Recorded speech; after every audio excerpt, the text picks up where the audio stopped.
Hey guys, my name's Khadroth, and today I wanted to talk to you about the Buster systems that are going to be coming out this year on NA. Particularly anything to do with Koyanskaya and Oberon. Those two are going to have a huge impact on the game overall. I've seen a lot of people's hot takes over time, kind of trying to tell you who's good and what to do. I'm going to walk through all of it with you and show you how, honestly, it's a really adaptable system that can work for just about every unit. There are definitely some units that are going to thrive even more, but we're going to go through everything here. So pay attention closely, and I think you'll learn something. All right, now on screen, you guys are going to see a graphic that I've made for the Buster systems as a whole. And the first thing I want you guys to pay attention to is this little note right here, which is that mana loadings are usually required. That is, I assume them to be in play on all of these units, and I'm going to talk about what that means. So that means that, again, if you see a note that says, hey, yes, when starting from zero, understand that zero is not true zero in that circumstance. It just means not starting with a starting charge craft essence. It doesn't mean starting from zero without mana loading. Mana loadings are typically required. That's going to be one of the issues with the Buster system as a whole, but I will talk about it when I think that's not going to be the case. Also understand that in some of these instances, we actually have asterisks next to some of the compositions, and that is designed to indicate that you do not have to have such a rigid composition. You can change around who the supports are in this system for various effect, or maybe who the damage dealers are. But again, most of the damage dealers being displayed here are just examples. They're just representations. They're not hard and fast. Okay, so let's start out with the first of the systems here, the double Koyanskaya system. This one's a really nice one because it's very quick, very speedy, and essentially the only support requirement is that you have the two Koyanskayas, so one of your own and one on a support from a friend. Now, the issue with this is because you're not using Oberon, because you're not using Plug Suit, while the comp may be faster, it's going to lose a lot of damage capability. The good news is there's technically no Mystic Code requirement, so you could just use whichever Mystic Code you want. However, the problem with that is it's going to depend on the unit for damage that you're taking. Again, that's where a lot of these requirements are going to be, so I'm going to talk about what you're going to probably do here. For most of these comps, you're going to be starting out using K-Scope in the beginning. There are some exceptions to this, and I'll talk about that in a second. But the reason why is just simply because of charge efficiency and having enough to actually work just with the double Koyanskaya. So that then also means you've got a requirement of the unit must have 50% charge themselves in order to be able to 3-turn in this system. So the reason for that is again going to be because, like I said, you have to start with full charge. You've got the double Koyanskayas themselves that have 50% each. So therefore you need 200% charge total after that first turn. And thus the two Koyanskayas handle 100%, but your other unit has to handle the 100% themselves. So what you need is the 50% charge broken up twice. That then causes another issue with this, and that is going to be that units that have a 6-turn cooldown or greater on their charge skill must use Atlas Mystic Code. It also doesn't work for anyone with greater than 7-turn charge because of this issue. The only exception to this is anyone that is a 100% charger. So we're going to be talking about some of them in a minute here when we get to the actual tier list. But for instance, that's going to be people like Arcuid. They are able to start without the K-Scope, but they must use something like Atlas in order to be able to get back to their cooldown fast enough. So that's going to be one of the issues that you're going to encounter using this. You're going to be trading damage for speed, and only certain units can work with just double Koyanskaya. This is a big one I've seen a lot of people talk about, that, you know, they're only going to roll Koyanskaya and not Oberon. Just understand that's going to really restrict what you can do if you're trying to 3-turn. So for our next system here, we've got the double Koyanskaya Oberon system, or KKO as I like to call it. Again, this one is going to be utilizing 4 units. And so as a result of that, we kind of have the guideline down here that any system using 4 units tends to use the Plug Suit Mystic Codes in order to rotate the party. It's not a requirement because you technically don't have to do that. You can rotate the party with other means like Chen Gong or Miss Crane. So there are other ways to do this, but this is sort of the standard for how we normally do that. Now, again, I've talked about this concept before, but it's the concept of needing 300% charge total in your party in order to be able to 3-turn. Arts and quick units do this by virtue of refund. Buster doesn't have that luxury, so a lot of it has to come from either starting charge or hard charge. Now the good news is, in a setup like this with double Koyanskaya and Oberon, just from the supports themselves, you have 170% charge, so you only need 130%. Now, in FGO, we can technically start any unit at 100% on turn 1, and that is done by virtue of either a super scope, which will give you 100% charge, or a normal K-scope with 80% and a maxed append that'll give you, for mana loading there, 20% more charge. So there are ways you can do that, but that then means that obviously 100% of that remaining 130 is solved already. So the only requirement then in order to use this setup is that units must have 30% charge or more. It doesn't mean you can't 3-turn with a unit that has less charge, but they'll be done in a different setup, and I'll talk about that in a minute. But that is going to be a requirement, and honestly, this is sort of the standard type of system that we see with a lot of upcoming Buster systems coming out. And the reason for that is just because you get a lot of firepower out of it. You get the single Oberon in order to be able to boost a lot of NP damage and firepower. You also get the double Koyanskayas here that are going to give you each 2 Buster buffs respectively. They also give the man trait, they also give star bombs, and that's nice. But the real reason here as well is going to be, again, that these Koyanskayas, because of having 2 of them, allow you to often loop several of the skills that the damage dealer has. So if your damage dealer has skills that can have their cooldown reduced and overlap again, all of a sudden you get even more firepower out of that damage dealer. That's where a lot of the strength of Koyanskaya setups come from, is the ability to get a damage dealer skills back again a second time within the 3-turn window. So again, that's what makes this comp really, really strong and really, really doable. And again, there are plenty of units out there in the game that have at least 30% charge. Also remember that appends can definitely work for you. In fact, basically any one of these units can be 3-turned as long as they have 30% charge or more from 50%. The only exceptions would be, again, units that have non-standard cooldowns for their charge skills, so we're talking 7 turns or more. Any unit that has a charge skill of 6 turns or less in this system can be made to 3-turn very easily. Anyone with 7 turns or more, you're probably going to be starting to look at some sort of hybridized system, or again, trying to use something like Atlas from the prior comp that we talked about. So for our next comp here, we're going to have another variant, much like the last one. That's the KOO variant. This is the double Oberon variant of the prior one. So I felt the need to actually point this one out separately, unlike in some of the other cases, mostly because this one has some tangible reasons to really take it over the others. Now, the big one that I'm going to talk about here is that basically by taking the second Oberon, you get the benefit of only having to have the unit have 10% charge on their own. Thus, any unit with 10% charge after the existence of Oberon can 3-turn. And I've talked about this before on stream quite prolifically, that is one of the biggest impacts that Oberon actually has. He opens up by far more of the game to being able to 3-turn. And I've talked about it again, that a lot of people view Oberon as a Buster unit, when the reality is he's just good for every single card type and just happens to actually be better for Buster. So again, he can allow any unit that can get 10% charge to 3-turn, and that is by virtue of, again, if you were to start at 100%. You don't have to start at 100% though. It's just this allows any of your Buster units with that weird or awkward 10% charge per turn or 20% charge that's not quite the 30%, that's going to allow them to 3-turn. The problem is most of those units are going to have to start with 100% charge. Now, if you are a unit though that has more than that, let's talk about this, because what the second Oberon brings to the table here is the capability of obviously more charge, but secondly, more NP damage that he can boost, as well as another Buster buff for turn 3.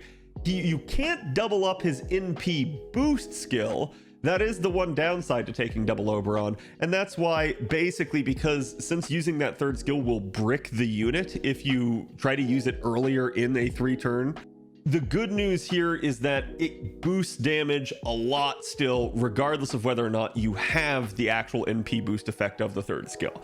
So having a second Oberon is still a good thing, and for some units, this comp might actually be better.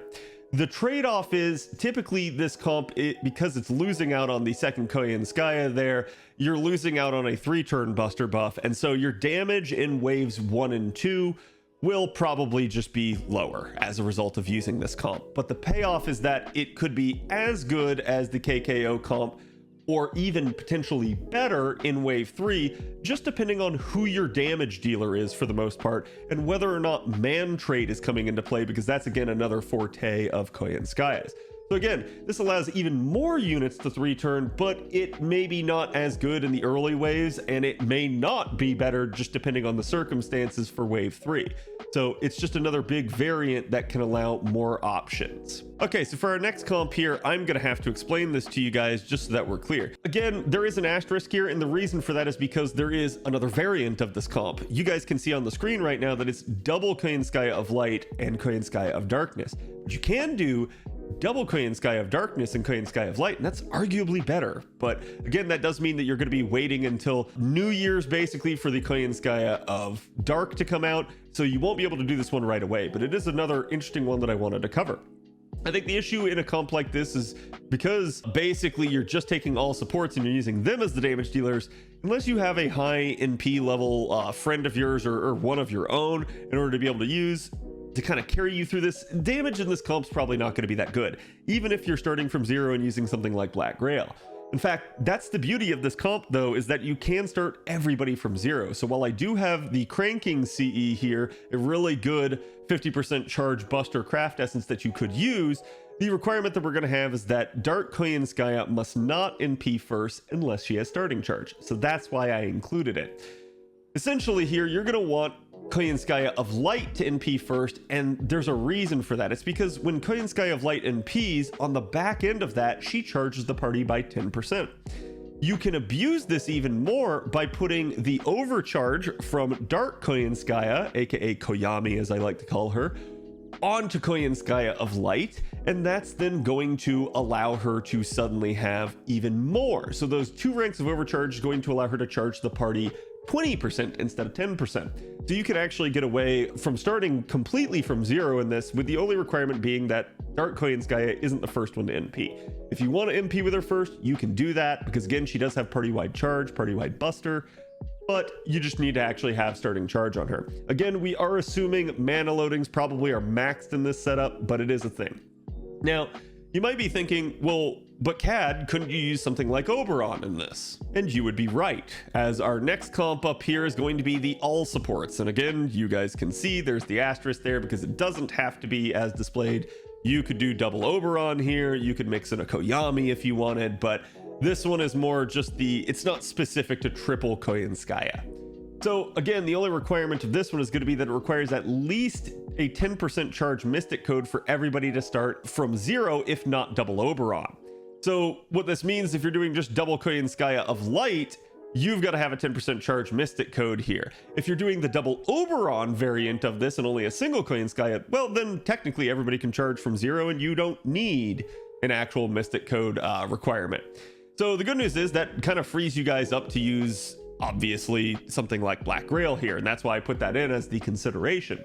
The downside to this is again going to be damage output potentially. Oberon's not necessarily known too much for his damage on his NP. Also be careful about the fact that his NP can and will sleep enemies, but it will also invuln them. So that will be a consideration if you're trying to card after the NP. Don't do that. Card before the NP instead, as that'll help you out.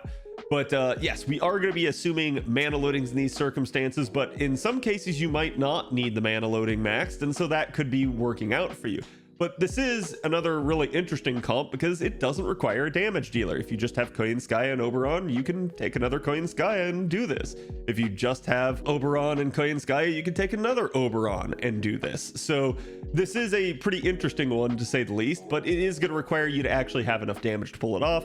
So it might not be as good as using an actual devoted damage dealer in order to do things, but it doesn't have the requirement of plug suit, just like the triple Koyanskaya setup. And then we get to our next one here, which is going to be the triple damage setup. Now this one obviously has an asterisk because, well, yeah, there's a lot of units you could potentially use for this. The problem with this is going to be how much damage do you get out of this, because you're not taking supports This largely means that the damage that's going to carry you is going to be the actual unit's damage and maybe any overflow buffs they might have from the rest of the party. So on screen, you guys see one example that I've given of this where, yes, this can work. And so part of the way this is going to work is you're going to have, obviously, the max depends on both of your Morgan Le Fays. That's going to start them out at 20. And then you're going to charge your Arcueid to full and have for NP. That's going to change the battlefield to the Millennium Castle variant. And then as a result of that, you can then pop Arcueid's, I believe it's her third skill, and that will give charge to the rest of the party afterwards of 30%. So that would then start both the Morgan Le Fays as of turn 2 at 50% charge. And thus, as a result, they're each a 50% charge of themselves, so they just charge up to full and finish the waves themselves. So you can do this with a lot of other setups, but again, it's just going to require that you have 1, enough charge, and 2, potentially enough charge with whatever starting C you choose. So the unit themselves probably has to have charge, or you're going to have to use something like a K-scope on them. And I'm just going to warn you, if you do something like that, damage is really going to get to be a concern. But maybe you're not facing the worst of nodes. Maybe you're not trying to be super efficient in terms of bonding and something like that. Maybe you just like to see the meme. So this is something you can do, and it does work, and it is fast. The only issue at play, again, is going to be damage and having enough charge. So again, it can start even from 0 on all the units, but it does have certain requirements in that regard. So again, it doesn't have to start from 0, but Black Grail for damage, obviously going to be preferable. Okay, now for this next one, this is not truly a comp in and of itself. It's more for your thought and consideration. There have been many 90 plus and now even plus nodes where the average makeup of a node is very weird. Honestly, one of the biggest advantages to using Buster is it's not refund based. So you don't care what the makeup of a node is as long as you have enough damage to kill it. Carding in a Buster system is actually really easy to do, not just because Buster hits hard, not just because you have Stars Abound now with the new supports, but also because just in general, you have the ability to manipulate cards with some of your Buster units. So on screen, I've got 3 shining examples of that. We're not going to talk about the third because as of at least me recording this, that third one isn't out yet. But essentially, these are going to be some of your card manipulators. So that's kind of where I see some bang for your buck being able to occur. But it does not require you to use any of these units in order to be able to crit something down, in order for you to be able to take out a weird 1 enemy wave or something like that. All of that is certainly possible thanks to the star bombs. You just might be beholden to card RNG. So the good news with these units is you might be able to restrict or even outright remove the card RNG, or at least make it a very minimal possibility that you could get screwed. I've actually talked about this and demonstrated it numerous times on stream before. Someone like, again, my waifu here, Lartoria Bunny, she's going to be able to shuffle the cards, and she can get rid of one person's cards out of that deck.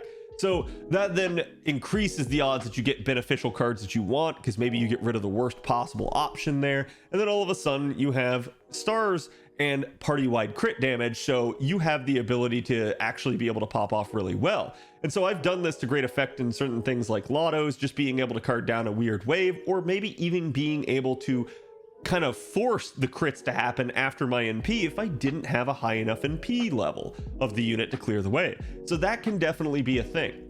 Just remember, this isn't going to have any sort of required setup. It's just food for thought for you to think about how it is that you could adapt one of these comps in order to be able to take a unit to help you, in order to be able to take a unit that's going to get through that weird wave without necessarily having to maybe change up the comp in terms of bringing multiple damage dealers or something like that.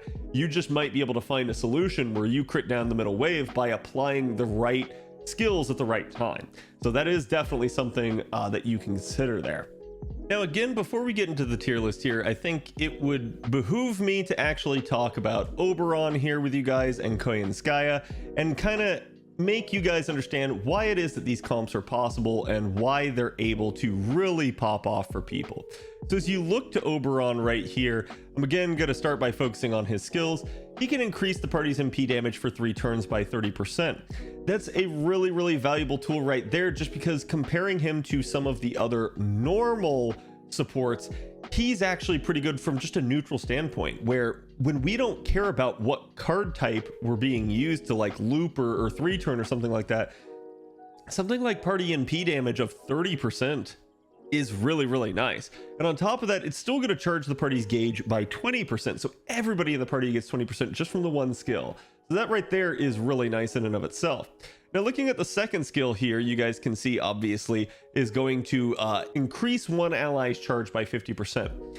The big thing you guys need to understand here is there's a downside to this, and that downside is that it's going to then a turn later drain charge by 20%. But the good news is in FGO you can't go below negative. So the only issue with this is you need to use it either on such a unit that there is no refund on the back end of their MP, or you just use it on turn 3 where, you know, maybe it's a 3 turn. In turn 3 you don't care if on turn 4 you get drained because that happened after you cleared the node, so thus there's no real actual penalty. So again, that's the way to think about it, is maybe don't use this skill early in the 3 turn, or if it's, you know, again going to be someone like a buster unit that doesn't have refund on the back end, so, you know, not someone like Artoria or something like that, but again, you would be able to use this earlier if you needed to. The other cool part about this is he has a crit star bomb of 20 crit stars. So yes, yet again here we have another unit that actually has crit stars in their kit, and that's really, really nice and allows Buster to just not only hit hard but crit hard even should they fall short. And then his third skill here, this one is a doozy. I definitely have to talk with you guys about this. So logically it increases one ally's Buster performance for 1 turn by 50%. This is honestly a big reason why everyone just thinks of Oberon as a Buster unit, but I've talked about this before, that even if you were to take this aspect of the skill out, holy crap, Oberon is OP. So you don't even have to look at this, and it's a little bit of a confusion for people to actually think, oh yes, he's only Buster. He's not. He just is really good for every card type and just happens to be even better for Buster. But again, it's only 1 turn, and so just right there, just from that aspect, you kind of already get the idea that you probably want to use this on the 3rd turn where you need to apply a lot of damage, probably for the boss. But then it's also going to grant NP damage boost for 1 turn. Now, what does that mean? That means that basically any source of NP damage gets doubled. That includes not only the source of NP damage that Oberon put on his allies, but also any sources they have themselves within their kit. Also any external sources, including from a Mystic Code or even from a craft essence. Yes, something like MLB Black Grail with its 80% extra NP damage gets doubled by this skill.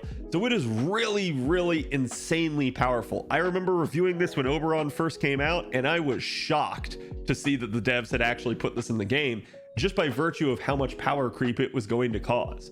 So again, really, really strong, but there's a downside. Naturally, you can't put something like this in the game without giving it some sort of negative aspect to it. So the issue that you're going to have with this is primarily that as you guys look towards the downside here, you guys can see that he has a chance to grant them a delayed debuff for 1 time whenever he puts this on. That means that at the end of the turn, it's going to grant them the following effects. And I'm just going to kind of quickly summarize this for you so that you guys understand.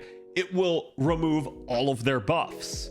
It will put them to eternal sleep. You cannot wake this unit once it has this on them.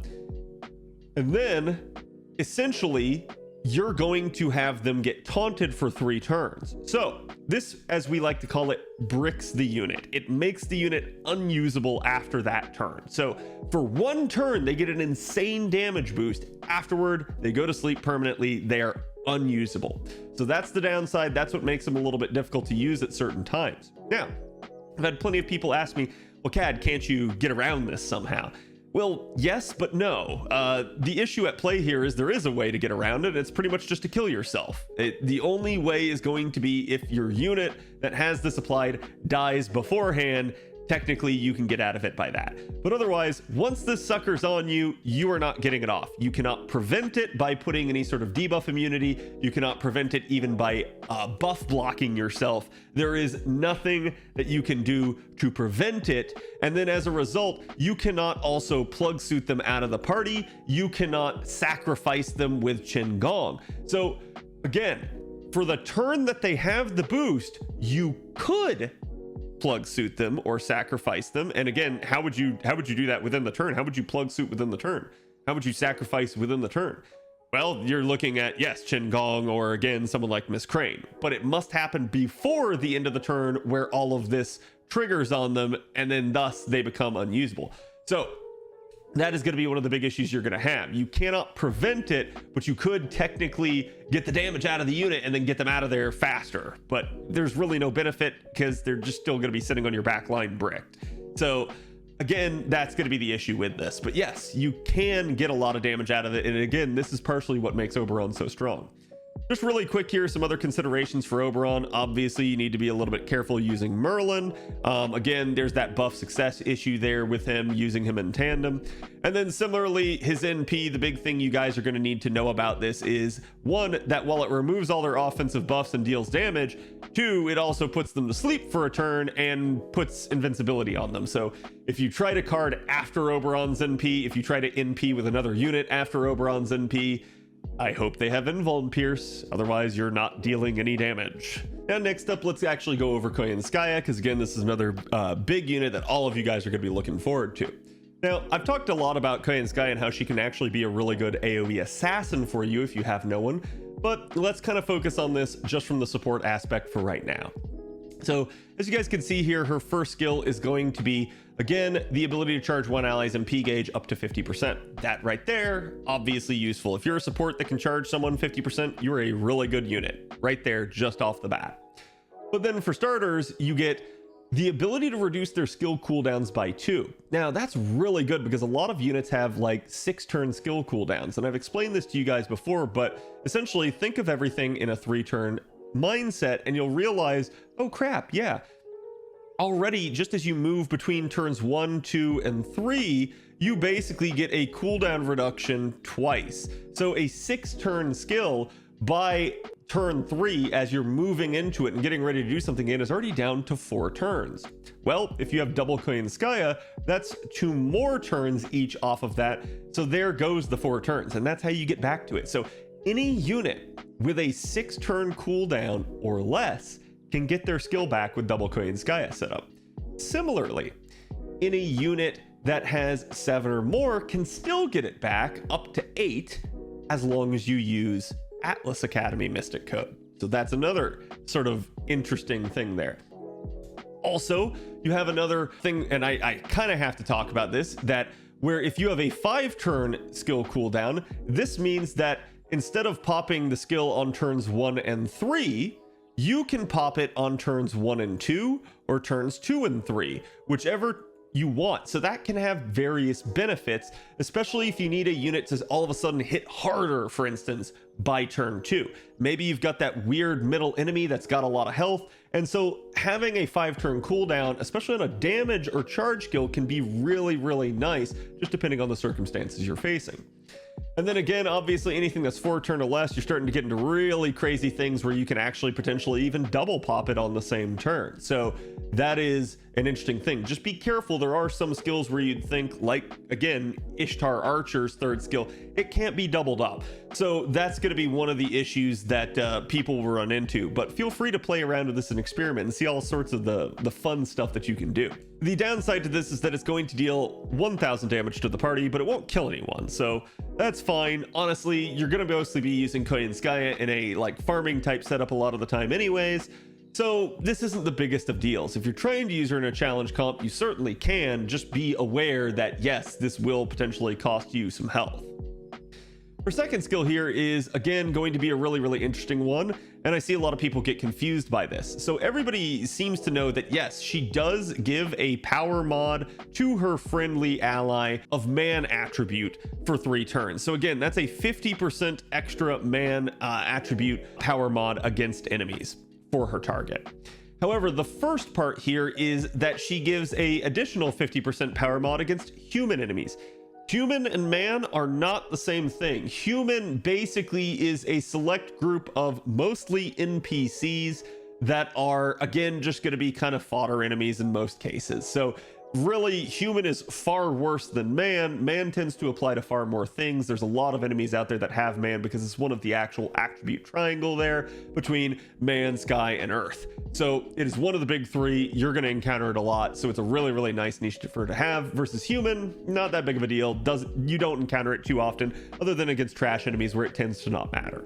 She's going to grant them an on-attack activate buff for 3 turns, though, that allows them to charge their NP gauge when normal attacking with Buster cards. So anytime that unit that she targeted this with uses a Buster card, boom, you guys can get up to 10% charge. This does not apply to Noble Phantasms. It is only when normal attacking. So keep that in mind, but it is pretty similar to someone like Dioscuri or even Muramasa. They have similar mechanics within their kit that allow that to work. And then on top of that, because the skill just needed more stuff, she gets the ability to crit star bomb just like Oberon. So Oberon had a 20 crit star bomb skill in his deck, so does Koyanskaya. So if you're taking double Oberon and Koyanskaya, or double Koyanskaya and a single Oberon, you've got 60 stars just from their skills that you can pop at will whenever you so choose. So that is a really, really powerful aspect to Buster right now. And honestly, this is part of the reason that Quick just doesn't look that good over time, is because Quick's main gimmick was always critting. And now all of a sudden you've got basically an entire party, card type that actually just really benefits from this. So it is kind of funny to see. I do think they'll fix Quick eventually, but we'll talk about that at a later date. So as you move on to the third skill here, this is going to be a targetable, again, 3-turn Buster up of 50%. That alone would be really strong, but then she also increases the critical damage of Buster cards for 3 turns by 50%. So not quite Merlin's 100% to all card types, but Merlin's is only 1 turn. So the fact that this is 3 turns to her primary buff type is actually really, really nice. So this is certainly welcome in that regard. And if you are a Unga Boonga type of unit that has a lot of Buster cards in their deck as well as a Buster NP, yeah, you can really pop off with something like this. On top of that, she also is going to increase the critical star absorption of Buster cards for 3 turns by up to 5,000%. This is a great amount. This is really going to allow even some of the worst people for star gathering to actually soak stars to their skills. So again, your units like Berserkers and Avengers, even they'll be able to benefit from absorbing the stars with this skill on them. So that is really, really a nice aspect to her. And then as we move on down the list here, I'm going to show you guys the NP here and talk about it. She's going to increase her own attack 20% for 1 turn. It's another AoE Buster NP here. She's going to deal damage to all enemies and then also drain their gauge by 1 tick. Again, this is another often overlooked aspect of Koyanskaya. She can be a enemy-wide drain for 1 tick. So that is a really, really nice thing. And then on top of that, she's going to charge the party's NP gauge by a base of 10%. But like I talked about, some of that synergy there with Koyami, aka Koyanskaya of Dark, later on, you guys can actually boost that by 2 overcharge levels, and then she can charge the party by 20% after her NP. So again, there's some really nice stuff that you guys can actually do with that. And then real quick here, I'm going to go over Koyanskaya of Darkness. Again, she's someone that's going to be coming out 6 months later, so she might not be out as of you guys watching this video, but she will be out in the future, so I'm still going to include it just so that you guys can understand what she's all about. So as we look to her kit here, she's a little bit more of a hybrid. To me, she kind of lends herself a little bit more to being a damage dealer herself, because her support aspects, while there, aren't the greatest. They're very niche. They can apply in some circumstances, but probably not as much as you would want to with, say, Koyanskaya of Light, or again, Oberon himself. So looking at this, she can increase the party's Buster performance for 3 turns, but it's only 30% in this circumstance. However, it also charges the party's gauge by 30%. So now, just like with Castoria for arts, you actually have a 30% party-wide Buster charger. So that's really, really nice. She's also going to reduce the critical star absorption of Hominidae servant allies by 100% for 1 turn. Not the biggest of deals here, but it is an aspect of the kit that you need to be aware of. So again, this is still a really, really nice skill. And we talked about this, the synergy with like basically mana loading and having 20% here. If you pop something like this, that means that any unit that has mana loading with this, they're now at 50%. So there's a lot that you can do just from that. Her second skill here is going to overcharge 1 ally's NP by 2 stages for 1 time over 3 turns. So this means that it doesn't expire immediately. You have 3 turns by which to fire off the NP with that target, but only the one time is it going to increase their overcharge by 2 stages. Now, again, overcharge could be more damage, or it could be some other beneficial effect. Don't get confused thinking overcharge is in P level. It is not. In P level is the amount that you get from rolling more copies of the unit. That will always increase the performance of the NP. Overcharge might just augment some aspect of it. So keep that in mind. As long as you know what you're trying to boost there, that can be really beneficial. So we talked about that with regards to someone like Koyanskaya of Light, who actually charges the party's NP after the fact. Putting an overcharge on her can be really, really nice for certain comps. She's also going to grant them an on-attack activate buff for 3 turns, very similar to Koyanskaya of Light, but different. So it's you gain 5 crit stars when normal attacking with Buster cards. So instead of gaining 10% charge, you now gain 5 crit stars. So a little bit of a flip-flop there. Probably would have preferred the charge, but hey, she doesn't actually have a star bomb, so that's kind of nice.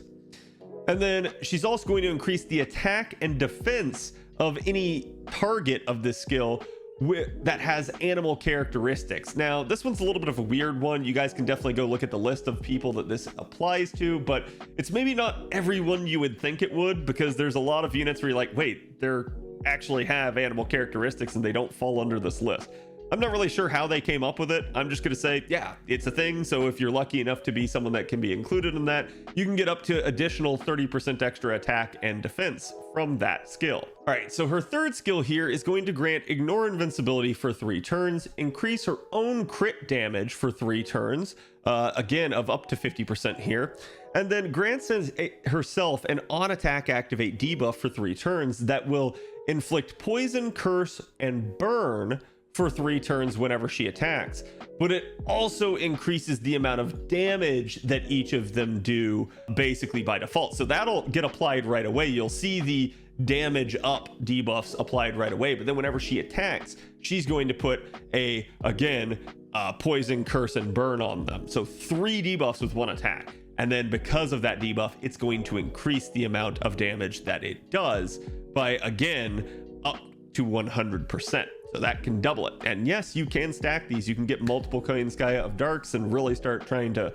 murder the crap out of something with debuffs. That's where, again, I say she's a little bit more of a niche unit between this and the overcharge, but there is some fun applicability that you guys can use this for. Now, again, let's go actually look at the NP here. She increases her own attack by 20% for 1 turn, deals damage to all enemies, and then removes their offensive buffs. So that can definitely be useful from the standpoint of things like invincibility pierce. And then she's also, after the damage, going to then reduce their buster resistance by 20% for 3 turns. Her overcharge effect here is going to be that she deals extra damage to any enemies with the earth attribute. So if you're facing earth enemies, yes, you can use the overcharge skill on herself and she will definitely gain a decent benefit out of it, gaining up to, again, an additional 25% extra super effective damage, which is really, really nice. So I do think Koyanskaya of Darkness, while not necessarily as applicable and widely usable as Koyanskaya of Light, still can be really nice for you and still can be a really fun unit to play with. All right, now on screen, you guys can see the tier list that I have made for this guide. Now, again, this isn't a true tier list in the grand scheme of things. Instead, what I've done is rank everything by its charge capability and separated out the supports. The reason for doing this is, again, because really you can't necessarily say Unit A is better than Unit B, because there's all sorts of situations in which that isn't the case. That's the issue with FGO in general, is tier lists often don't necessarily work very well in the favor of actually ranking a unit. Sure, you may have a unit that's actually, slightly performing better than another unit, but at the end of the day, we can probably remedy that by just using proper supports, or again, a buff might come out somewhere along the line that changes things up, or you're maybe just in a different node that it works better for, one of the units rather than the other. So at the end of the day, I find that this is probably the better way to inform you guys, is instead what the unit is capable of. That way you guys can understand how to actually and appropriately use each of these units. So to start out here with my methodology, I'm just going to explain that at the top here, I've functionally grouped all of the quote-unquote supports. Now, keep in mind, this isn't every support in the game. There are certainly units that you're not going to see here, like Tamamo or even Ibuki Doji Berserker, that can reduce, say, skill cooldowns and could be used in some sort of hybrid setup. But I'm talking specifically Buster here, and so I've tried to keep it to ones that I think can actually both work with and improve the buster aspect quite a bit. So you guys are going to see, certainly we have units like Nero Bride, and again, she's just a 30% charger, but she's not card type specific. I think the issue with using someone like Nero Bride would be that her NP gain's probably going to be fairly useless unless you're carding. Same thing, you've got another unit here like a sort of utility unit in Nobukatsu here, where he's primarily designed around helping all of the Nobu faces. The good part about this is all of the Nobu faces are functionally buster. So for right now, he definitely gets a pass on this one. Same thing too down the line here. You guys can see units like Scotty, where shit, just the fact that she has 50% charge means that you can plug her into that system. Same thing, she has defense down. So yes, you don't get the benefit of the quick up, but you still get a lot of use and usability out of her if she is one of the only units that you have as an option for that. Similarly here too, you've got Chen Gong, who he himself is arts, but he does have a buster buff in his kit. So the whole point in all of this that I'm trying to say is this is a list of your supports that I think can really help you out. There may be others, not included rather, that you can actually find that can give you some type of benefit, but to me these kind of pass the test of like, hey, they do enough. And then again, you do have sort of one of the exceptions here being Constantine, just he himself having a supportive NP and being technically a buster unit.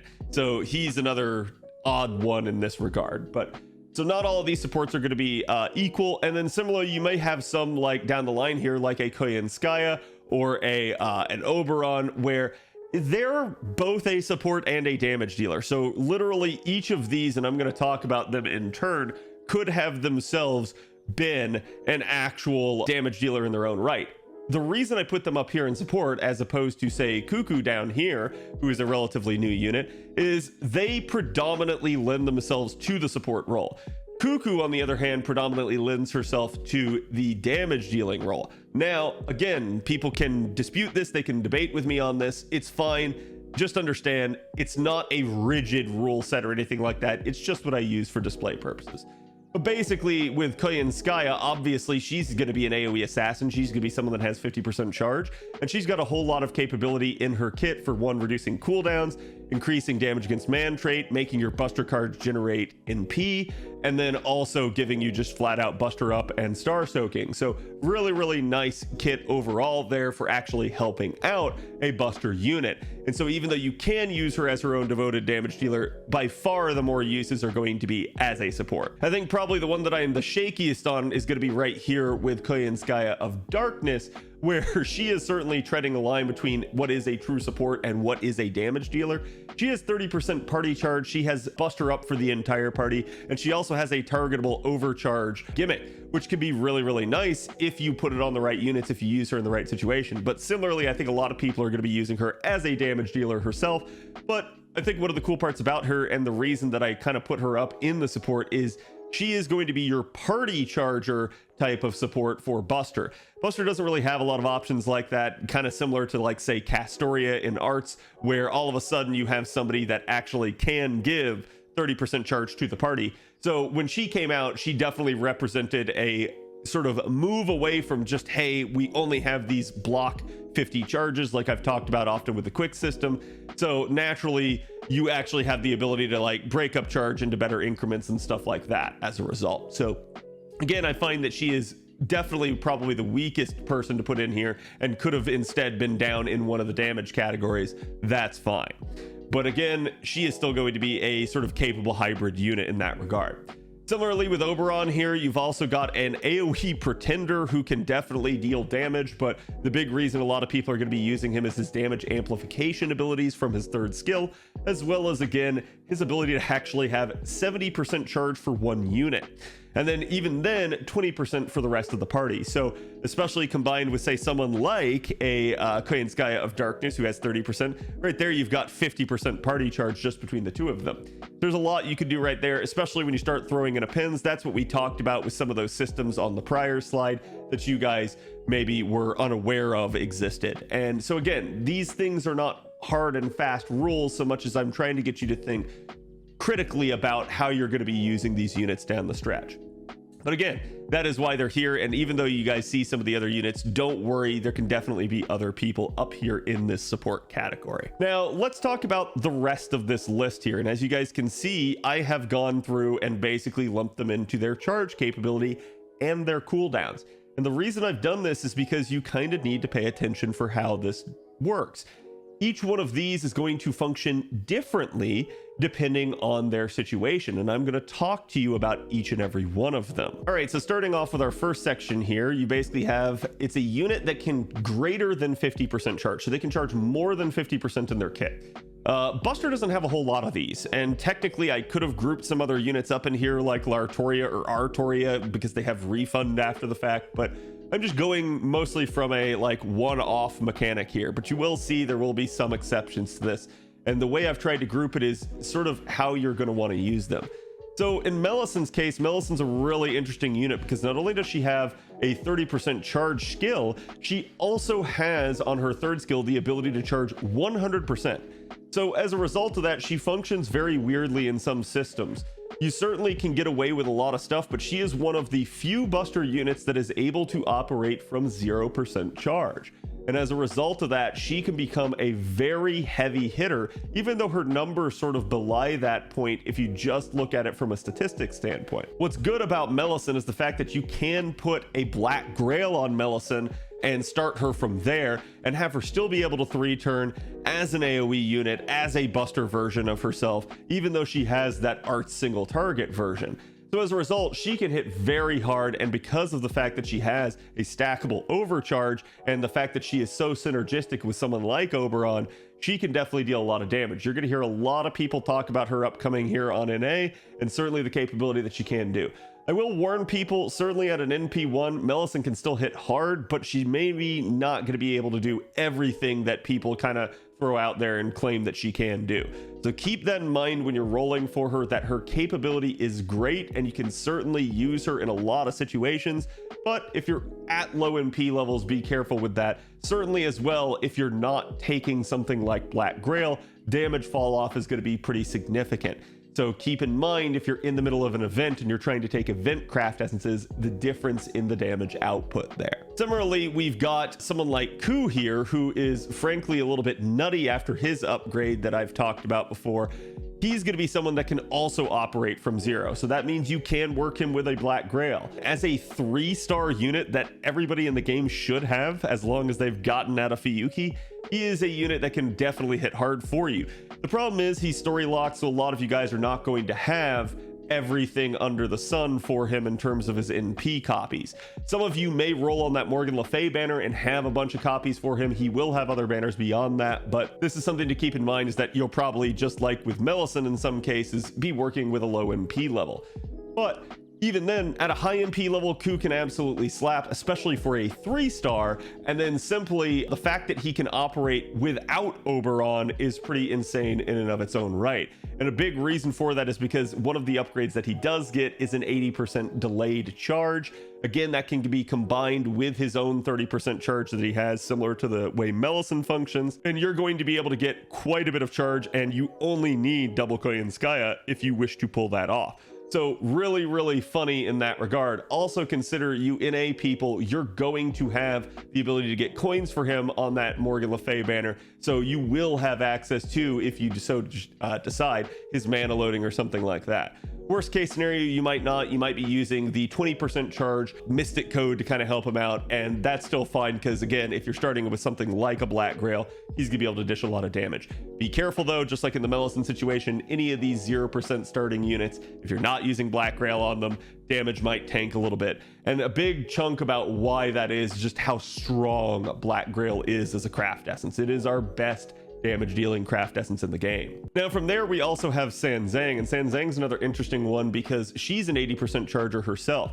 Unfortunately, her cooldown is fairly high, so trying to make her 3-turn can be a little bit precarious, but certainly as someone that's an 80% charge, all of a sudden that mana loading is really screaming at you, so you will definitely be able to do a lot there in that capacity. Now again, you could use something where like you just use double Koyanskaya and then a again, Mage Association type of Mystic Code, or you might use Plug Suit and a third support in order to be able to make her 3-turn, but you can do that if you so choose. And again, that is definitely something that's really, really solid on her. But still, I'm going to say that the big reason that a lot of people like Sanzang is just, again, that huge block of charge that she has that allows her to operate from 0.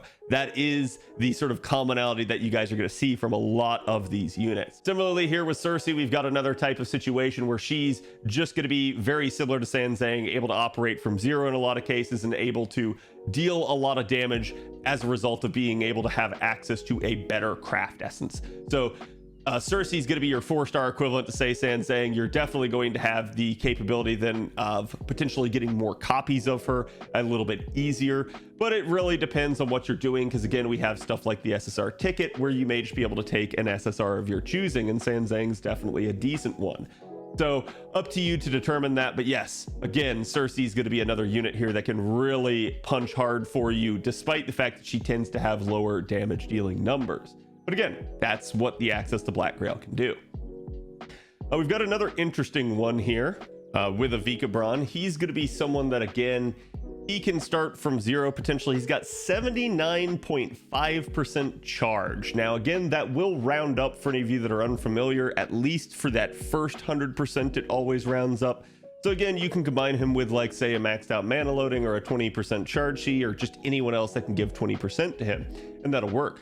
But just kind of like with Cersei and Sanzang, his cooldowns are up there in the like 8-turn range. Sanzang's and Cersei's are both 7-turn each, if I remember correctly. And again, both of them are kind of going to have to be wary of that aspect. That means you might have to start working in something like the Atlas Mystic Code, or get somebody else in there if you want to get the charge skill back within a 3-turn sequence. But still, Vikabron's actually had an NP interlude. He can definitely hit hard for you, and he can start from 0. So he might just be someone that you might be using to try and take out a wave, since he is an AoE caster, or he might be someone that maybe you just are trying to set someone else up due to the way his kit works.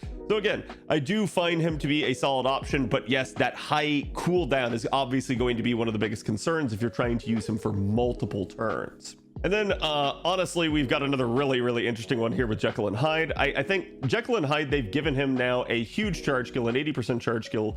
And the issue with Jekyll and Hyde is primarily that that is designed to help get him to his NP very quickly. And the reason for that is so that he can transform into his Berserker form. Now, obviously that sort of is going to help him, but that definitely has a little bit of a downside, because that means you're having to pop his charge skill before getting into the Berserker form. And the way that his skills work is they pretty much all work better in the Berserker form. So popping it before you get there is a little bit of a loss. The other issue here too is that primarily with how Jekyll and Hyde works, once he's in the Berserker form, using his Noble Phantasm doesn't do anything for him ever again. So I do hope they re-examine this in the future, and who knows, maybe it'll come with an upgrade to him at some point. But for right now, Jekyll and Hyde's in a very weird position that while yes, he has greater than 50% charge, it's just primarily designed to help you get him to his Berserker form. It's not really going to help you too much in the realm of like farming or anything like that. It might help you out if you're trying to do a niche challenge run with him or something like that, but otherwise not the biggest thing, and not much I need to really say about it. And then for the last one here, we have Arcuede, and Arcuede's another one of those like 7-turn cooldown units. Now you can combine them with someone like, say, Ibuki, again, to try and have Ibuki Berserker take out a wave and then also reduce her cooldowns by 1, but that's up to you if you want to do that. And that's where I see a lot of Arcuede use, is either as the sole DPS with double Koyanskaya and an Atlas Academy Mystic Code in order to get her charge skill back, because she has a 100% charge skill. I either see her used as that, or I see her used in a multi DPS setup, because a big thing that she can do is when she NPs, she changes the battlefield to Millennium Castle, and then as a result of that, her third skill, once the battlefield is Millennium Castle, can give everybody in the party 30% charge. So it is really, really nice in that regard. She can be used for multiple DPS setups, like where again you see a combination, and your damage isn't necessarily going to be the greatest in something like this, but you could do a triple DPS setup where you say use her NP right off the bat, and then basically end up using 2 other 50% chargers, maybe with their maxed out mana loading, so that they've got 50% from their own charge, they've got 20% from their mana loading, so they're already at 70. she provides the missing 30% to them, and all of a sudden you've got this triple damage dealer setup that everybody's operating from 0 on and able to functionally pop off without the use of any sort of supports.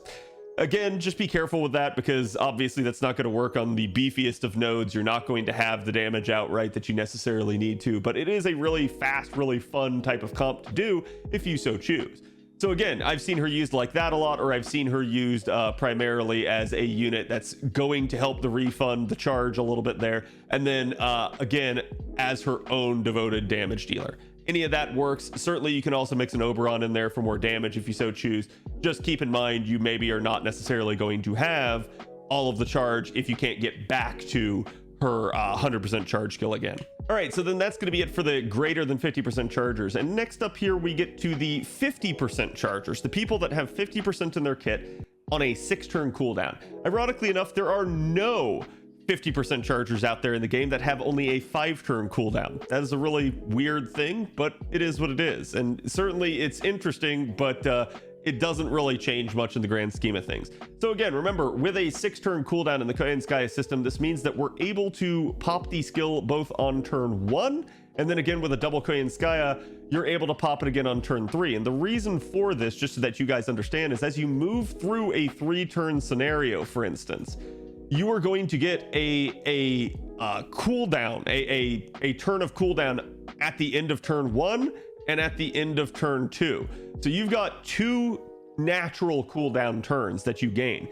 Koyanskaya, and especially double Koyanskaya, each of them is going to give another -2 to that. So basically you get 2 more turns from each of those Koyanskaya. So double Koyanskaya is worth 4 turns of cooldown. Plus, naturally in a 3-turn setup, you have another 2, so you have -6 turns of cooldown. So again, the 6-turn cooldown, that is why it's able to be popped on the 1st turn and then on the 3rd turn. That's how this works, and that's where, again, you're going to see that a lot of these 50% charge units, as a result, are going to fall into that double Koyanskaya setup, particularly with someone like Oberon. Now, there is some weird mixture of things where sometimes double Oberon might just be better, but it's not really going to allow them to start from any sort of different level of starting charge. That is going to be the issue that a lot of these have. Basically, your best case scenario for just about each and every one of these units is going to be starting from a 50% starting charge CE. Now, you can technically start from 30% since they're all 50% chargers and can get their charge skill back, because you could also have the mana loading on top of that. But that is going to be sort of their ideal maximum damage setup if you want to be able to 3-turn with them. So they're going to be really nice for events that also have 50% charge, or even where you don't have the MLB of the Sea and you only have 30%. That's where they're really going to shine for you.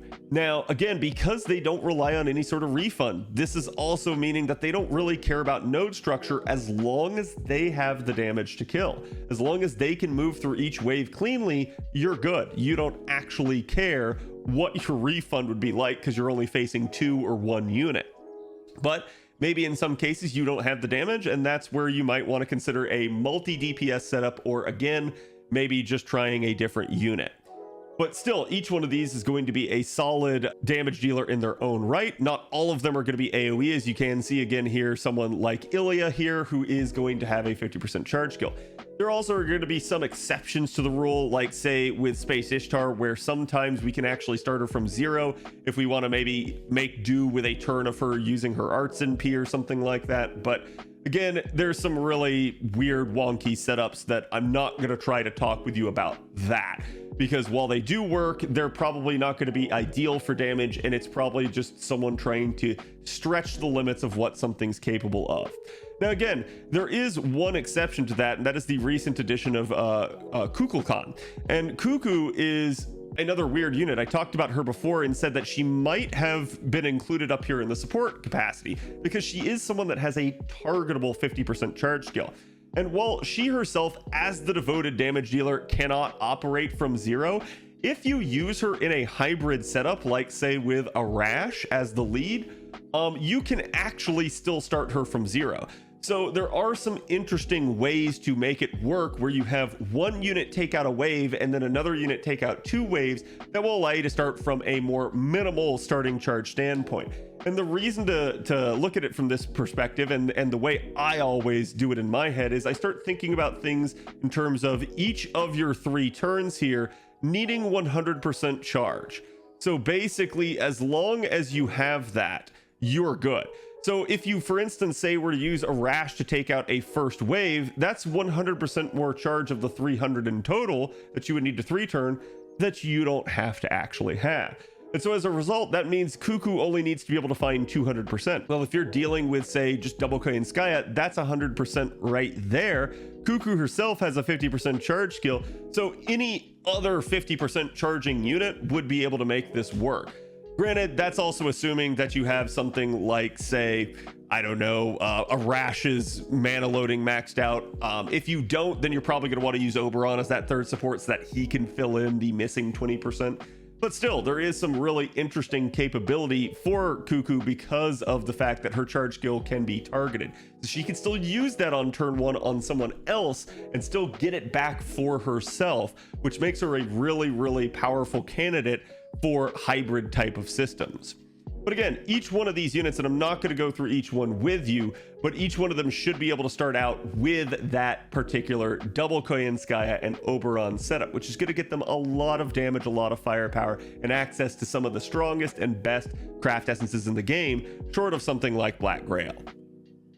Now, next up here, you're going to see a 50% charge unit with a 7-turn cooldown. She's our only one in the game, just in that specific combination.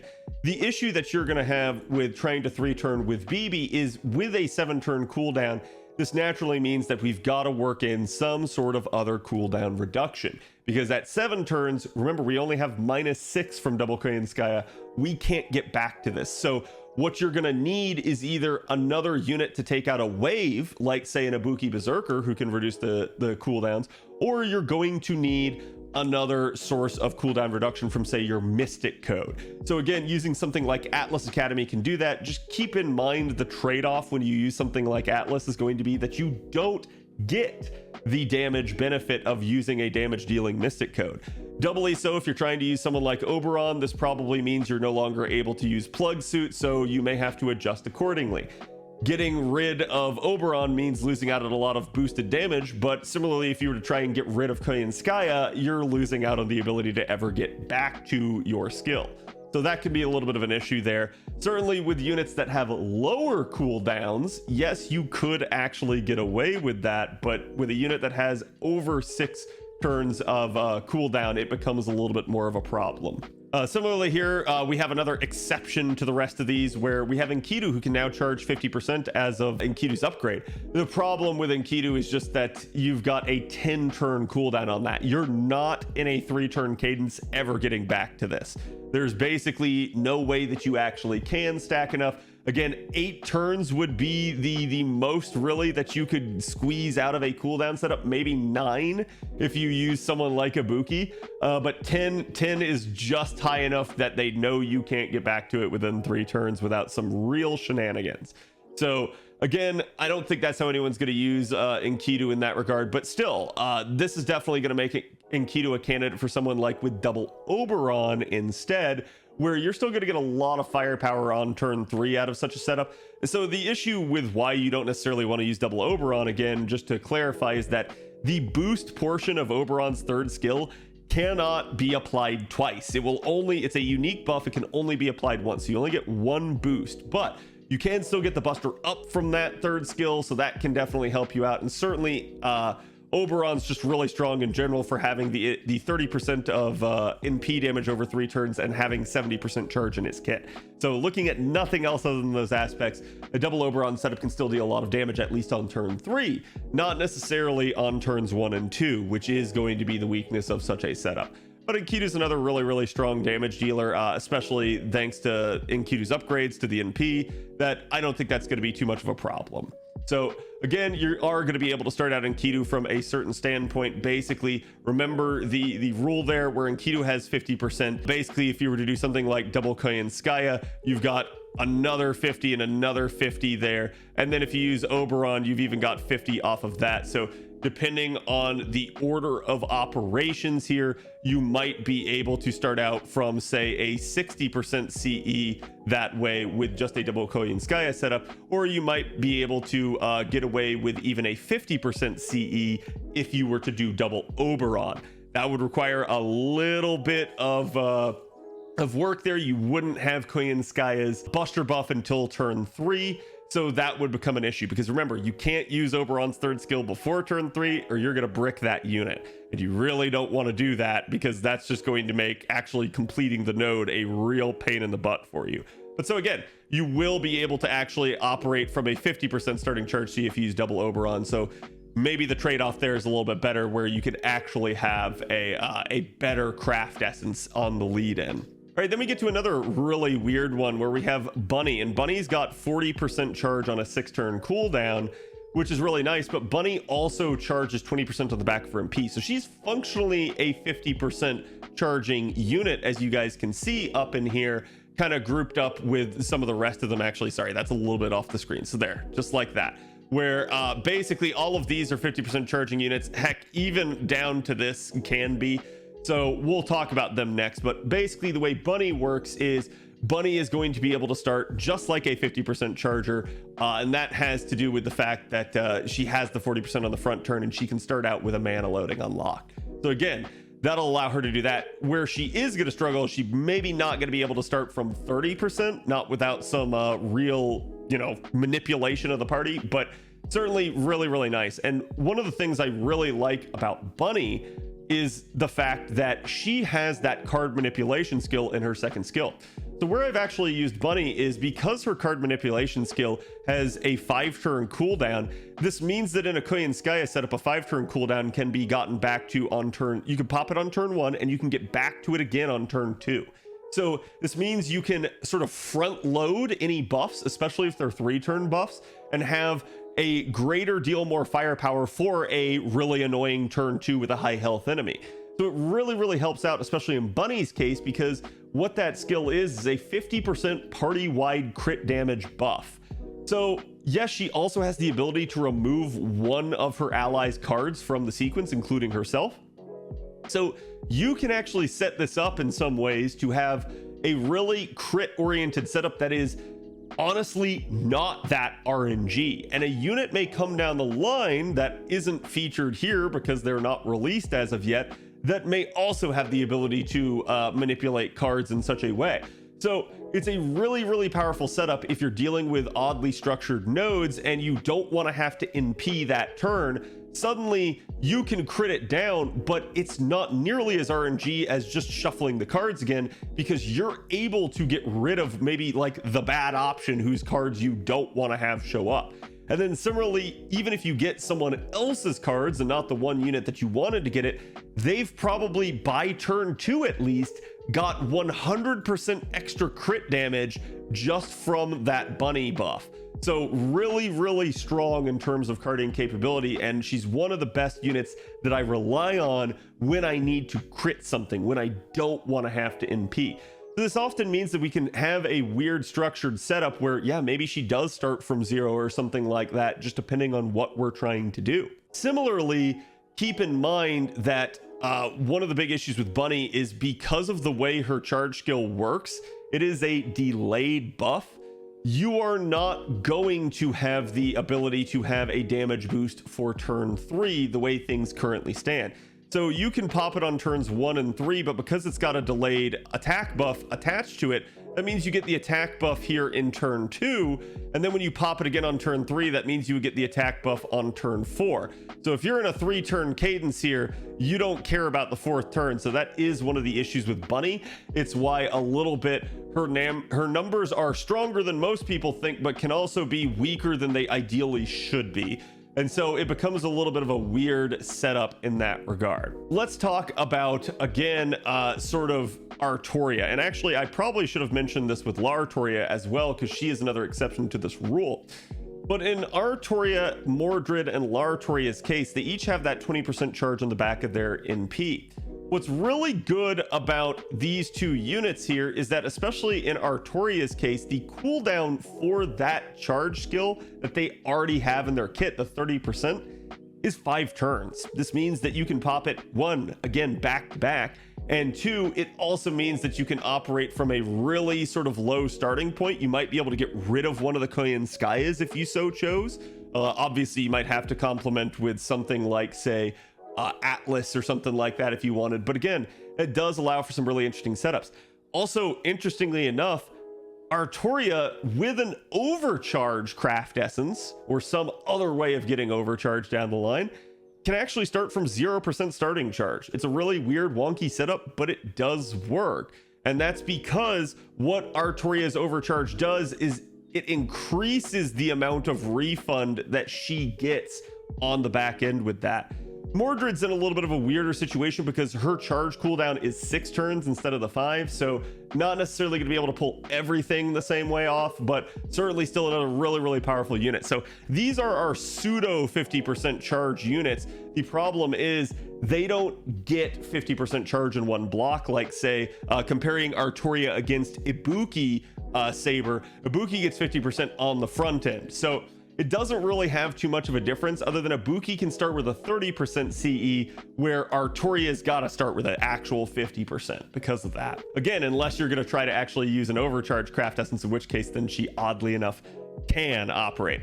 And a big part about why that's also possible is because 20% charge refund on the back end works really weird in a lot of these buster setups, where you have, again, like sort of block 50 charge from Koyanskaya and Oberon. It's very difficult to break up 50% charge, and there are certain turns that you kind of have to use them on.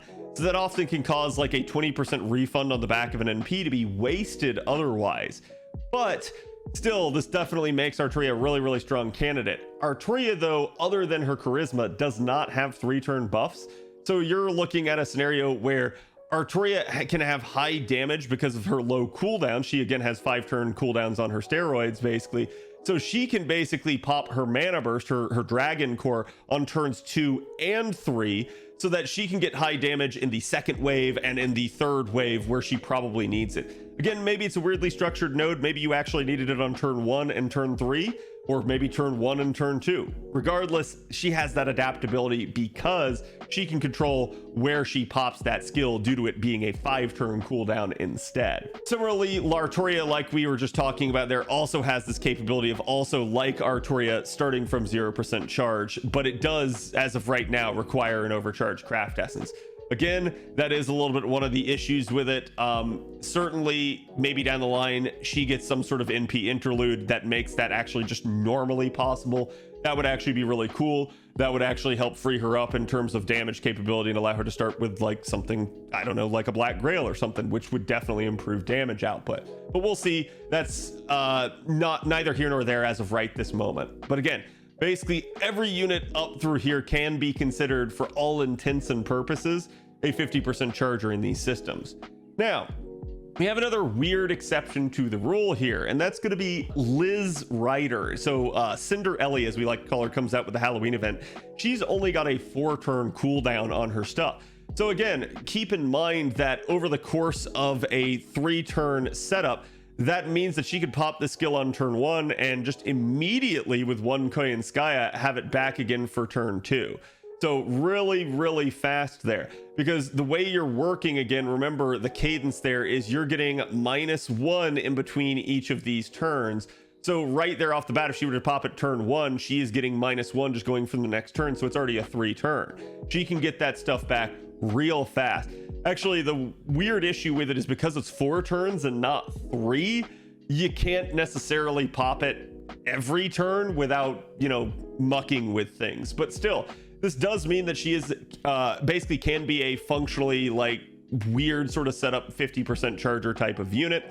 Again, you can start her out with her her mana loading and then basically use the 30% charge she right there to start her out from 50. Then you can use double Koyanskaya for the other 250s in turn 2, and then basically she'll have her charge skill back, overkill at that point, but she can pop it again in turn 3, then use an Oberon for 70%, and boom, there you go. You've actually got the capability now of starting from a 50% standpoint. So even though she's only 30%, in a weird way, she has the same sort of capability as a 50%er, other than, yes, sometimes 50%ers can start with a 30% CE. Granted, that's typically only going to be a big issue in events. Now then, here we have, again, our 30% chargers that are on a 5-turn cooldown. So this is similar to the Arturia setup, only they don't have the 20% on the back end.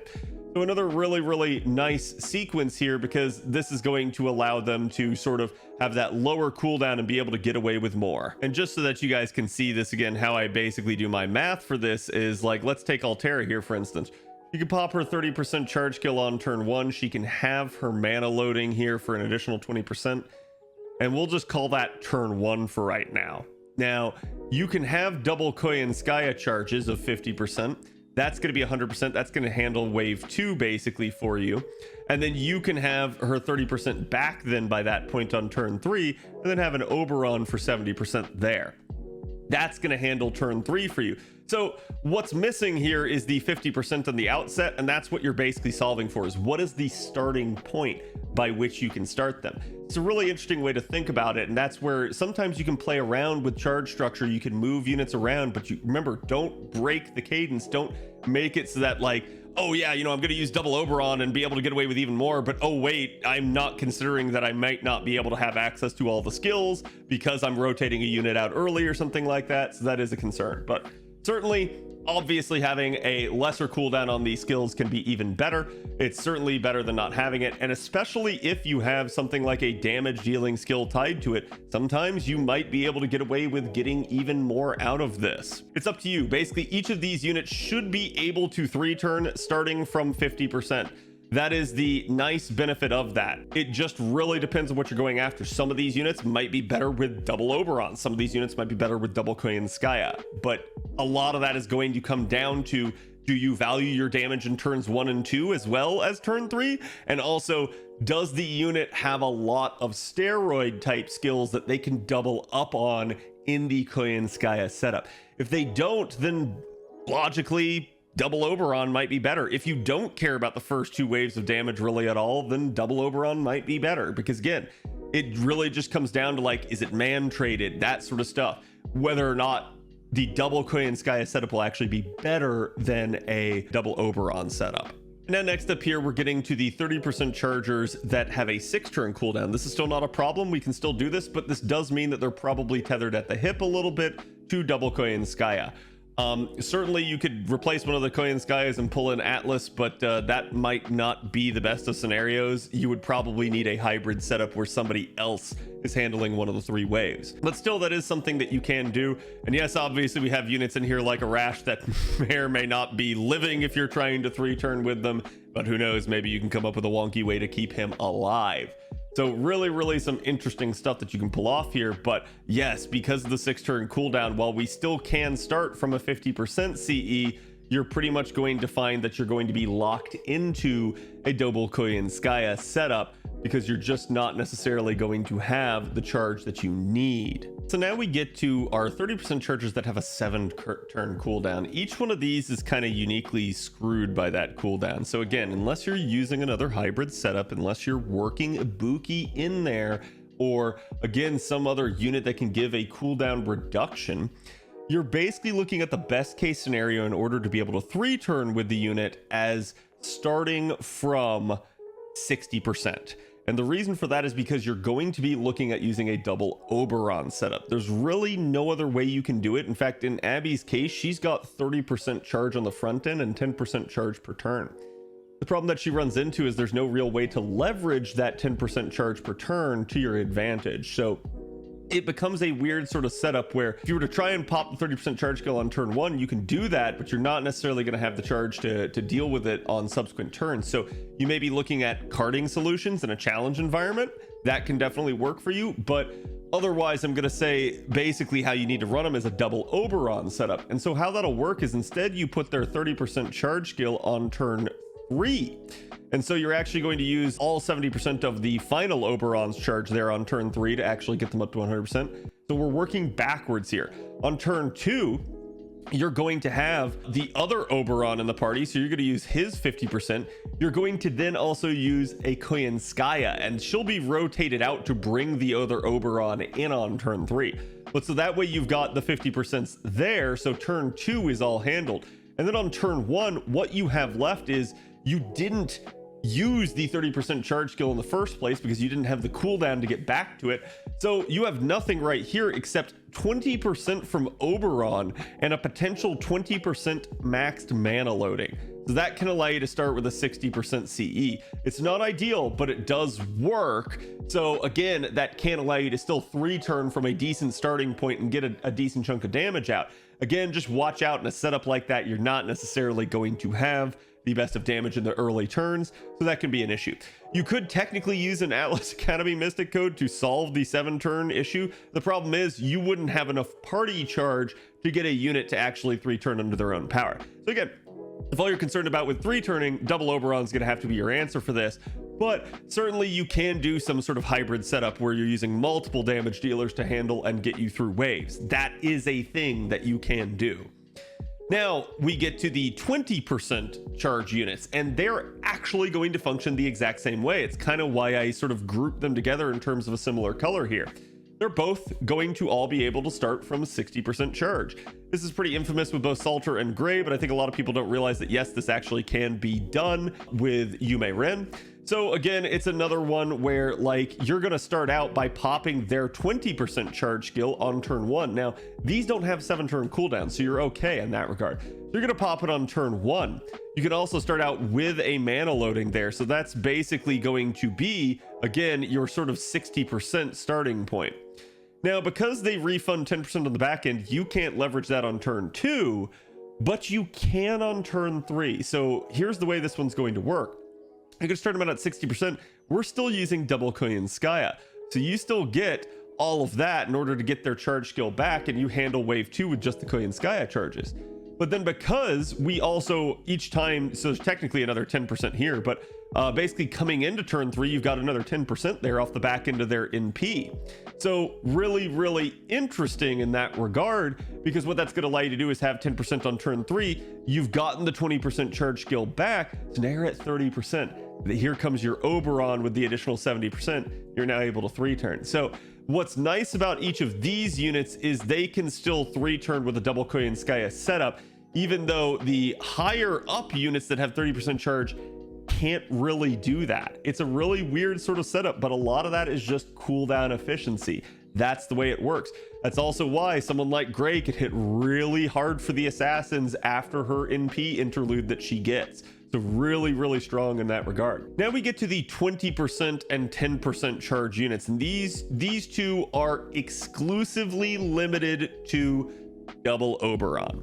And the reason for that is because if you have even 10% charge, any unit that can get 10% charge in this game can 3-turn now thanks to Oberon's existence. But if you don't have the ability to get at least 30% charge under your own power, you are stuck using double Oberon as your only ability to 3-turn if you're the devoted damage dealer. So again, this one's just going to function by virtue of the fact that they kind of have to start out in some sort of scenario where it's like, oh, I've got 100% charge on turn 1. So that can be a super scope. That can be a normal K scope on their own, right? And then a maxed out mana loading. Either one of those will work, and that should get you to full. So that's going to be how you handle turn 1. Turn 2, you're basically just going to use their 20% charge skill, and then basically you can use your third supports like 50%. It does not have to be Koyanskaya, but you can do that. And then you're going to mix in the remaining 20%. So you're gonna use that 50% from the third support, rotate them out, bring in the other Oberons. So now you've got 2 Oberons in the party there. You're going to use both of their 20%, and that's going to actually get you 110% charge. You'll be overkill unless you're a 10% charger. Again, then that would make this initial sort of 20% up here instead 10. So that can work out in your favor. But basically, you're going to then on turn 3 just have the double Oberon 50%, and that's enough to get you to full again and get you basically popping off. So it's a really, really easy scenario to set up. But again, be careful, because in a double Oberon setup, you don't have the best damage in the early turns.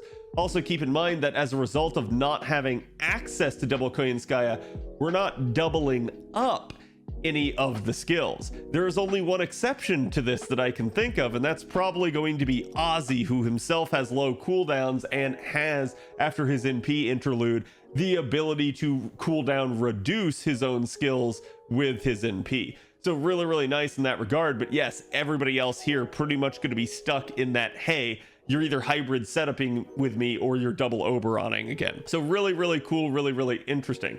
Another point of contact here that I should point out is that, yes, you also had Da Vinci Ruler in here, who has a targetable 20% charge. So you might be able to use that to skew things in your favor, but that is a little bit of an issue. Similarly, I think another annoyance here would be Amakusa, who himself has 20% charge per turn and has 20% charge up front. He just really does not function well in this sort of block 50 system, that he can't leverage that too well. So it becomes a weird sort of sticking point for him that he kind of just still needs double Oberon, even though he has quite a bit of charge over a 3-turn scenario. He has up to 60% basically. Similarly down here, it's the same exact thing with your 10% charge units. In fact, you do have someone like Barkest who's got 15% per turn. Doesn't really matter. Basically, you're going to be looking at the exact same setup of starting out with a K-scope and then using double Oberon. But again, someone like Barkest, maybe you're taking him into a challenge scenario anyways, where this sort of thing doesn't necessarily matter. Keep in mind, delayed charge per turn also works the same way. You're still just going to pop it on like probably turn 1 and then get it back each turn afterwards. So that can certainly work still to your favor and still allow you to operate with a double Oberon setup. You just maybe are not going to be able to take advantage of all the charge on every turn. Some of it will be wasted. That is a downside to this. And then lastly here, we're going to get to sort of our last remaining units. Now, again, for this section, I just wanted to separate these units out because each one of them is either weird or has no charge. So for the weird section, the reason a lot of these are down here is either because they're like a very crypt-centric buster carding focused unit, like in the case of Gilderay Lily here, or in the case of Super Orion. They're not necessarily going to be your farming unit, but they certainly can be used in a buster system. They can be used to hit extremely hard in some cases. And again, another one right here would be Caligula, where their focus primarily is on getting and pumping out those buster cards, and they have the deck to do so. So you maybe will see some units that I didn't include in this list where you're like, hey, KHAD, they have a gorilla deck, they have triple buster in their deck, why didn't you put them in here? Certainly you can use them to that degree, but to me, they don't really scream buster. They don't really have anything in their kit that's actually focused on it necessarily. So that is what it is, but these are the ones that I kind of included in here.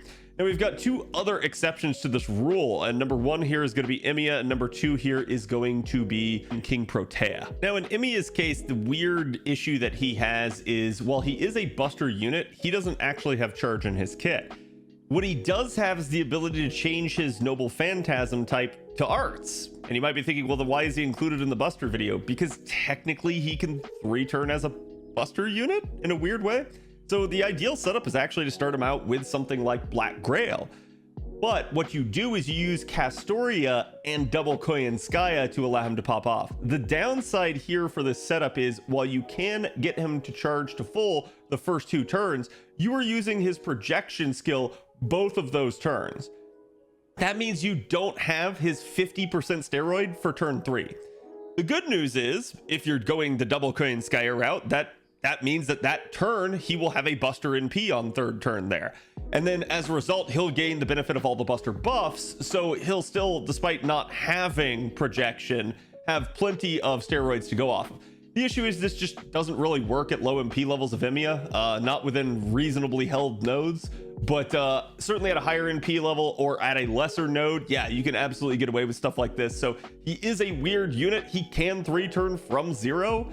It's just basically abusing the fact that you can switch his NP to arts and how many hits he actually has in his NP, that he will basically Noble Phantasm himself all the way up to full. So you're going to want to start with that Castoria in turn 1 there. Basically use one of the Koyanskaya charge skills after like make sure you use projection before you use any of the Koyanskaya skills on him, and that way you can't go wrong, you can't screw it up. But still, it does work. It does allow him to 3-turn. Now for King Protea, the weird part about her is she gets 20% charge on each stack of HP up that she has from her first skill. The weird part about this is if you use the second skill to convert her stacks to 20% charge, even though it's such a low cooldown skill at 5 turns, you're not getting anything else back. So the problem that you can have is, and I tried to work this where like, hey, maybe you can pop it in turn 2. You really can't. The problem with that is going to be that in doing so, you lose out on the buff from the first skill there, so you're not gaining any more stacks. So there's no advantage to it. Instead, the logical course of action is to instead wait till turn 3. And then by turn 3, she should have 2 stacks. So you can convert those into 40% charge. The problem is you can only get that then on turn 3. So the optimal sort of setup for her is going to be double Oberon, where you get the 40% in turn 3. And then you use Oberon's 70% here to finish her off in that third turn. In doing so, certainly you're going to also have 2 other supports, so you can at least have, say, a Koyanskaya for 50%, and then another Oberon for another 50% there in turn 2. What you're going to do is you're going to plug suit that Koyanskaya after using all of her stuff and bring in the second Oberon. But then as a result, that means you still have a 20% charge from Oberon for turn 1, and you could start King Protea off with a maxed mana loading. The optimal setup would be 60% charge with double Oberon then. Again, the issue is you're wasting 10% charge on the third turn. Nothing you can really do about that. And then also the fact that in using her infantile regression skill, you are consuming the stacks. So in consuming the stacks, that means you're losing out on the Buster buff on her NP of 20%, and you're also losing out on the NP damage that she gains as of the upgrade to her third skill. So you're tanking a little bit of her damage capability, but because it's happening on turn 3, it's not the biggest of losses, because that is where you're going to all of a sudden have the Oberon NP damage boost. So you could certainly get quite a bit of firepower still out of her. But yes, that does make her very, very weird. She basically still is going to be able to operate from at best 60% with double Oberon and be able to 3-turn, but she's not going to function like your other units. So you got to be really careful about the progression of her skills and where you're popping them. Now we get down to the has no charge group, and I'm sure a lot of people would sit here and say a lot about this group and say like, oh, they're not that good, you can't charge them to full or anything like that. Just keep in mind, guys, that certainly the game is still not over. There are still plenty of people getting buffs, and each one of these units could in their own time and type receive charge on their own. Even if they don't, they're still more than capable of being used in several circumstances. Again, you have units like Mama Raiko Lancer here, who again is just got really good supportive capabilities even in her own right. And certainly if you start them out at full charge, they can maybe handle a wave for you, or maybe they can receive sort of party charge from other units like Koyanskaya of Darkness or Castoria or something like that, in which they can sort of get the overflow and get charged to full, especially if they're operating with, say, a 50% starting charge sheet because you're in the middle of an event. So don't write all of these units off. Each one of them in their own can be good, and each one of them can hit very hard and be powerful. Doubly so in the case of like Hijikata with low HP values and Qingong on the support, or even someone like Jalter who's had her NP interlude now and is just one of the hardest hitting units in the game overall. So certainly each one of these units in their own right can be interesting. Similarly, you've got another unit like, say, Musashi here, who's gotten the buff to her 5th form that allows her to really card very well down a stretch, especially in something like a solo. So again, I'm just trying to point out that just because a unit doesn't have charge does not mean the unit is useless or cannot be used. It just means you're not going to be 3-turning with that unit in particular. So again, maybe you use them in a hybrid setup, maybe you're using them in challenges, who knows? But still, each one of them can be strong in their own right if used correctly. That's the thing you guys got to understand. So that's where, again, something like this list can certainly help you out, but it's not going to necessarily mean that it's such a rigid structure that you must operate based off these guidelines. That's why I don't think a tier list overall is the best way to display this, but still it is a good way of at least explaining what a unit's capability of in terms of being able to charge is, and that's why I did this for you guys. Let me know if you have any questions. I hope this helped you guys. Again, thank you all for watching. Don't forget to check me out on Twitch, where I stream weeknights FGO as well as some variety content. And then certainly get on the Discord if you guys haven't already. We're always happy to have you there. I will see you guys for the next video. Later.